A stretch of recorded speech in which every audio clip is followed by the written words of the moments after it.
As usual no, कोई भी अगर इनकम टैक्स का कोई भी हेड है जिसके अंदर आपको टैक्स करना है, चाहे वेदर इनकम फ्रॉम सैलरी हो, सैलरी हेड हो, या फिर हाउस प्रॉपर्टी हेड हो, या फिर इसके अलावा पीजीबीपी हेड हो, बाकी के जितने भी 5 के 5 हेड है, कैपिटल गेन हेड हो, या फिर इनकम फ्रॉम अदर सोर्सेज, तो सबके अंदर जो फर्स्ट सेक्शन रहेगा सब हेड्स का, that will be the charging section. Charging section मतलब that section will provide the power, the authority to tax under that particular head. और चार्जिंग सेक्स जो सेक्शन रहेगा उसके अंदर हमें बेसिकली एक डेफिनेशन का पता रहता है कि कैसे, कौन कौन सी कंडीशंस होनी चाहिए जहां पे हम उस इनकम को उस पर्टिकुलर हेड के लिए टैक्स करेंगे। जैसे कि फॉर एग्जांपल, जैसे इनकम फ्रॉम हाउस प्रॉपर्टी, तो वहां पे एक दो कंडीशन है, जैसे कि there should be the owner, there should be some land building apartment too, और it should not be use for the business purpose.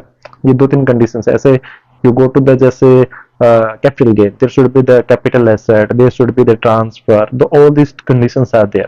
तो पहली कंडीशन जो उसके बेसिक उसके पावर प्रोवाइड करती है कि अगर ये कंडीशन सेटिस्फाई हो गई तो आपको वहां पे टैक्स देना पड़ेगा अंडर दैट पर्टिकुलर हेड। और उसके बाकी के सेक्शंस के अंदर बेसिकली क्या रहता है कि उसके अंदर कैसे उसको कैलकुलेट करना है, कैसे कैलकुलेशन करनी है टैक्स की, और टैक्स की कैलकुलेशन करके कुछ एग्जम्पशंस भी रहते हैं, कहाँ कहाँ पे उसको एग्जम्प्ट करना है, कुछ डिडक्शंस भी प्रोवाइड करते हैं, एग्जम्पशंस भी कुछ हमारे अपवाद बोलो कि एक्सेप्शंस भी रहते हैं कुछ, कि कहाँ पे वो हेड नहीं आएगा, या फिर उसके लिए क्या कंडीशन कहाँ पे सेटिस्फाई नहीं होगी, वो सब चीजें उस पूरे सेक्शंस के आने वाले चैप्टर्स में रहते हैं। तो इन द सेम वे जो आज हम पढ़ने वाले हैं, that is the basis of charge. Basis of charge मतलब बेटा जो चार्जिंग सेक्शन है सैलरी के लिए क्या क्या होना चाहिए जिससे कि सैलरी के अंदर वो इनकम टैक्स हो जानी चाहिए। उसके लिए पहले मैंने जो पहला जो लेक्चर था उसके अंदर मैंने बताया था there should be the employer employee relationship. ठीक है, उसके अलावा जो भी बातें हम आज करने वाले हैं वो सब बेसिक चीजें हैं, फिर उसके बाद धीरे धीरे हम आगे चैप्टर्स पे पढ़ेंगे। ठीक है, तो चलो शुरू करते हैं बेटा। तो सबसे first thing this section is discussing what that is section 55 15। Section 15 is the basis of the charge. ये चार्ज के बारे में डिस्कस करता है और ये कहता है बेटा सैलरी को चार्ज करेंगे टैक्स के लिए इधर ड्यू बेसिस पे और द रिसीट बेसिस पे, which ever is earlier. For example, जैसे एक एग्जांपल लेके बता देता हूँ आपको। हमेशा ये बोला गया है कि आप हमेशा लास्ट जो मंथ है, लास्ट डे सॉरी, जो लास्ट डे है, लास्ट डे ऑफ मंथ, उस मंथ को आपकी सैलरी ड्यू हो जाती है। आपको मतलब सैलरी ड्यू हो जाती है, लेकिन जो सैलरी है वो क्रेडिट होती है बेटा। कब सैलरी क्रेडिट होती है? नेक्स्ट मंथ के, नेक्स्ट मंथ की सेवंथ को वो सैलरी क्रेडिट हो जाती है। तो अब मुझे ये बताइए कि टैक्स चार्ज करने के लिए कौन सा हमें लेना पड़ेगा। हम ड्यू बेसिस पे भी हम मान लेंगे कि सैलरी हो गई है, और क्रेडिट बेस रिसीट बेसिस पे भी, जो रिसीट हुई है उस रिसीट बेसिस पे भी हम मान लेंगे कि इनको सैलरी मिल गया। लेकिन दोनों में से जो भी पहले होगा उसमें ही हमें टैक्स मान, उसी के ऊपर हमें टैक्स लगाना है। तो सैलरी चार्जेबल टू टैक्स इधर ड्यू बेसिस और रिसीट बेसिस, दो भी पहले ड्यू बेसिस पे होती है सैलरी आपके अकाउंट में क्रेडिट, या फिर रिसीट बेसिस पे आपको सीधा सैलरी मिली गई 31st, जैसे हर मंथ की लास्ट डे को ही सैलरी मिल गई, आपको लास्ट डे को ही सैलरी मिल गई।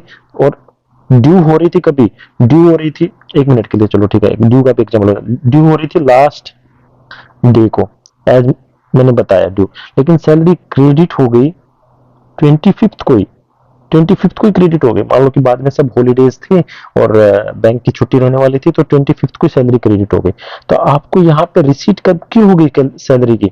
सैलरी रिसीट हो गई बेटा 25th को, और ड्यू कब हो रही है? लास्ट डे को। पहले कौन सी हो रही है? Receipt basis. तो सबसे पहले रिसीट बेसिस पे टैक्स करें। यहाँ पे पहले कौन हो रहा है? ड्यू। तो ड्यू बेसिस पे टैक्स करेंगे। तो जो भी पहले होगा, जब आपके हाथ में सैलरी पहले आएगी, रिसीट हो गई, ड्यू बाद में हो रही है, या पहले ड्यू होगी बाद में रिसीट हो रही है, तो दोनों ही केसेस में यहाँ पे जो भी फर्स्ट होगा that will be the chargeable. However, sometimes what happens now, when salary is paid in advance, is assessed in the year of payment, it cannot be subsequently brought to tax which becomes due। चलो मैं आपको एक example से बताता हूँ बेटा। देखो first example, जैसे आपने क्या किया, ये महीना है मान लो कि मार्च का महीना, ठीक है। इससे पहले फेब का महीना 2022 का, ये भी 2022 का, फिर उसके बाद अप्रैल का महीना 2022 का, ठीक है। तो यहां तक देखा जाए इस टाइम पीरियड तक जो प्रीवियस ईयर चल रहा है दैट इज 2021-22, और इसके बाद आने वाले टाइम में जो भी प्रीवियस ईयर चलेगा बेटा वो होगा 22 से 23, ठीक है। अब देखो, अगर मान लो मार्च और अप्रैल और मई ये की सैलरी आपने एडवांस में ले ली, कब? फेब के अंदर ही ले ली। जो मार्च और अप्रैल में जो सैलरी मिलने वाली थी, मार्च और अप्रैल के अंदर जो सैलरी मिलने वाली थी वो आपने फेब में ही ले ली एडवांस के अंदर। तो उसमें ये कहा कि any salary paid in advance, तो ईयर ऑफ पेमेंट मतलब 21-22 के अंदर ही उसको टैक्स कर लिया जाएगा। जब आपको सैलरी एडवांस मिल गया फेब के अंदर, you got the advance, then it will be taxable here only, ठीक है, क्योंकि आपने एडवांस में मिल गई। लेकिन कौन से महीने की सैलरी आपको मिली? अप्रैल और मई की। तो अप्रैल और मई की सैलरी आपको मिली है फेब में, तो उसी साल के अंदर टैक्स होगा, इस साल के अंदर उसकी टैक्स नहीं होगा, तो वो that will B non taxable, और टैक्स उसके अंदर नहीं होगा, ठीक है। तो इसमें यही कहा है whenever the salary is paid in advance it is assessed in the year of payment. जब भी उस ईयर की पेमेंट हुई है हम वेट नहीं करेंगे कौन से साल की सैलरी, आपने आगे की सैलरी उठा ली 2-3 साल की, कोई बात नहीं, हम उसी साल उसको पेमेंट पे टैक्स लगाना शुरू कर देंगे।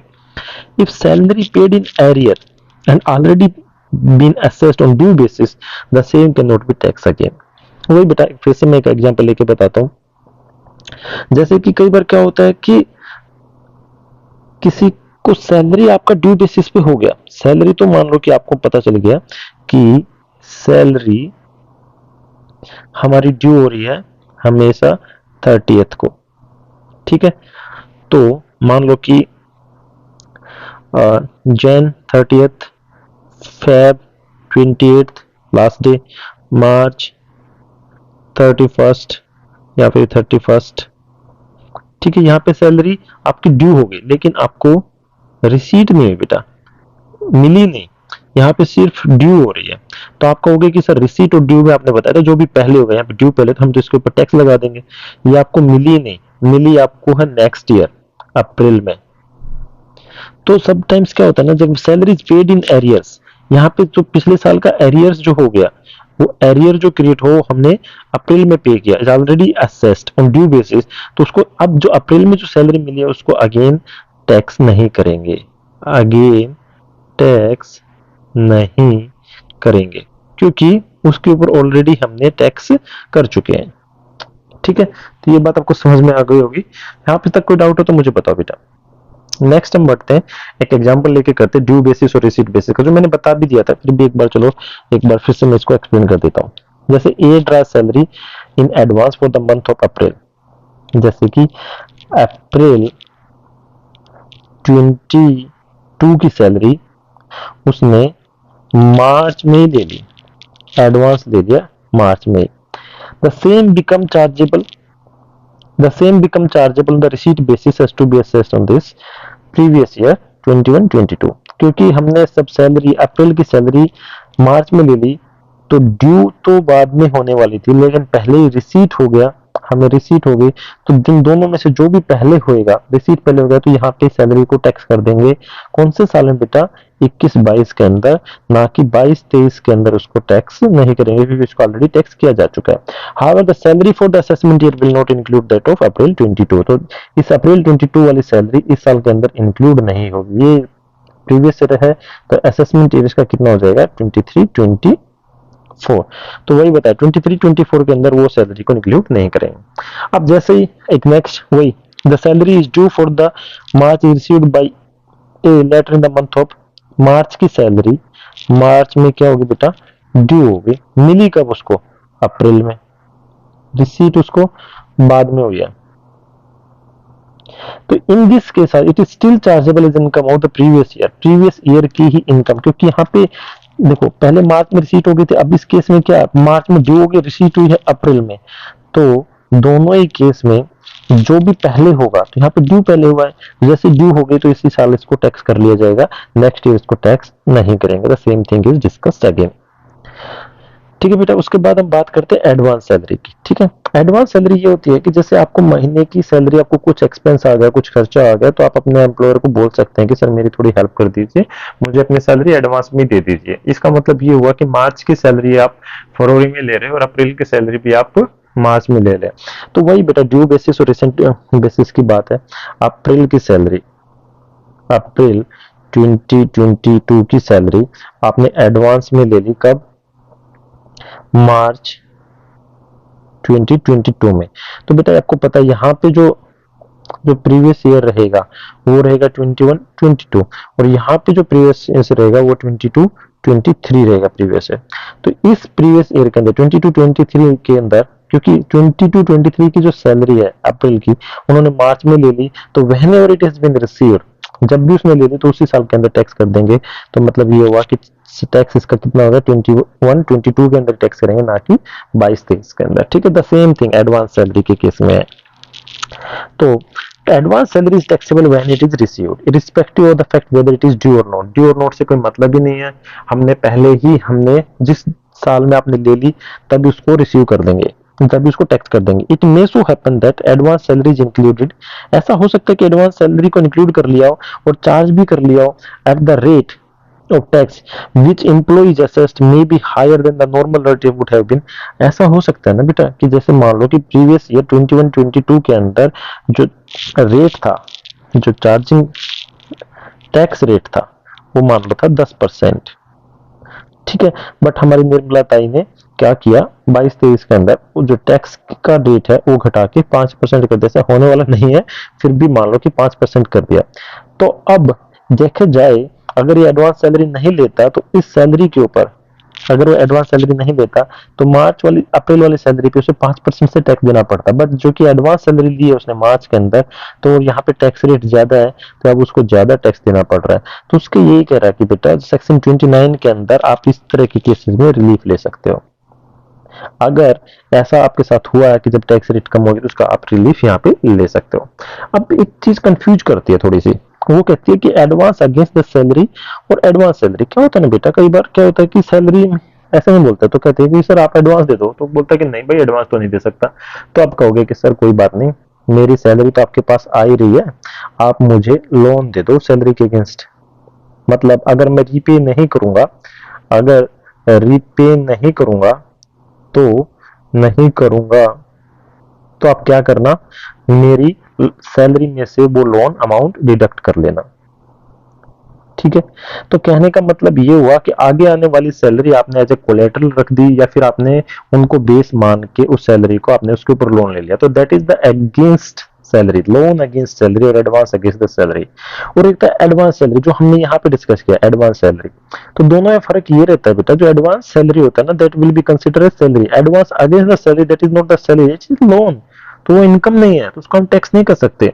तो loan is different from salary. Whenever an employer employee take a loan from the employer which is repayable in certain specified installment, में उसको रीपे करना है, तो loan amount can not be brought to tax रहता है। तो अब ऐसे नहीं कि सर आपने लोन ले लिया तो यहाँ पे भी आपको हमें टैक्स देना पड़ेगा क्योंकि आपने तो एम्प्लॉयर से लोन लिया है। नहीं, लोन के ऊपर कभी भी टैक्स नहीं है, loan is not income, loan को आपको रीपे करना है। तो जब रीपे करना तो इनकम तो है ही नहीं ना वो आपको, बल्कि आपको तो इंटरेस्ट और पे करना पड़ेगा उसके ऊपर। तो against the salary, advance against salary will not be considered as salary income। ठीक है, तो advance against salary is different from advance salary। It is an advance taken by the employee from its employer। This advance is generally adjusted with his salary over a specified time period। It cannot be taxed as salary। समझ में आ गया होगा कि advance against salary और salary advance में क्या फर्क है। फिर उसके बाद बात करते हैं arrear of the salary। कई बार क्या होता है बेटा, arrear of the salary में क्या होता है मैं आपको बताता हूँ कि कई बार हम salary arrear must be charge on the due basis, however there are circumstances. देखो मान लो कि हमारी, जैसे हमने बताया था वही सेम एग्जांपल है, जैसे हमने बताया था कि सैलरी जैसे 30 या फिर ऐसे लिख लेते हैं लास्ट डे ऑफ मंथ को ड्यू हो जाती है, और रिसीट मान लो वही मार्च 31 को ड्यू हो गई, और रिसीट होती है 5 अप्रैल को।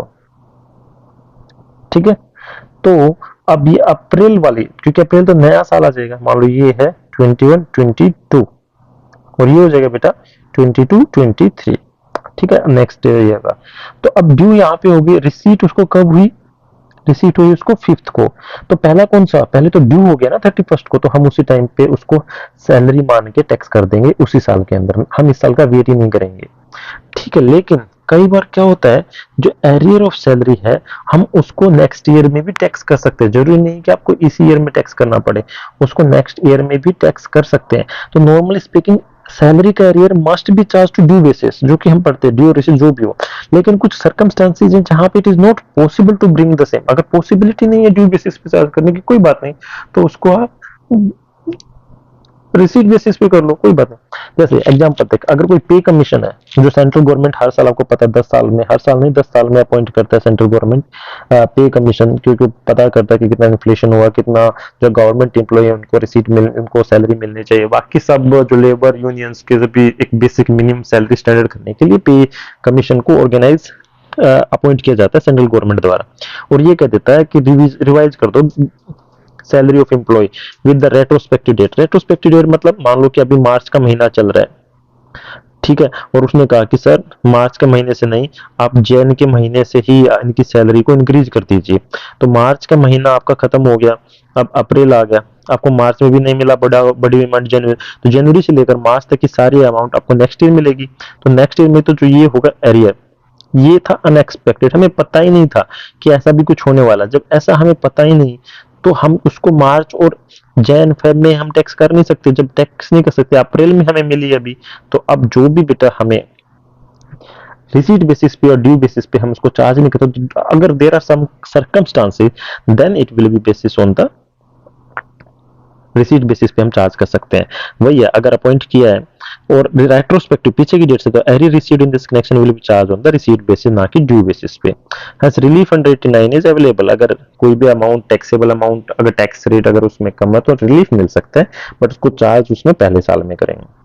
तो ये तो बेसिस ऑफ चार्ज के बारे में हमने बेसिक सी बातें पढ़ी। तो दोस्तों प्लीज चैनल को सब्सक्राइब कर दो यार, बहुत मेहनत करनी पड़ रही है इन सब चीजों के लिए, आप लोगों के लिए फ्री में पूरे के पूरे लेक्चर विद एग्जांपल्स, कोई उसमें ये नहीं है कि आपको एक टॉपिक छोड़वा दिया या फिर मैंने ऐड नहीं किया। तो please don't forget to subscribe और नोटिफिकेशन को भी दबा दीजिए, नोटिफिकेशन बेल आइकन को भी प्रेस कर दीजिए।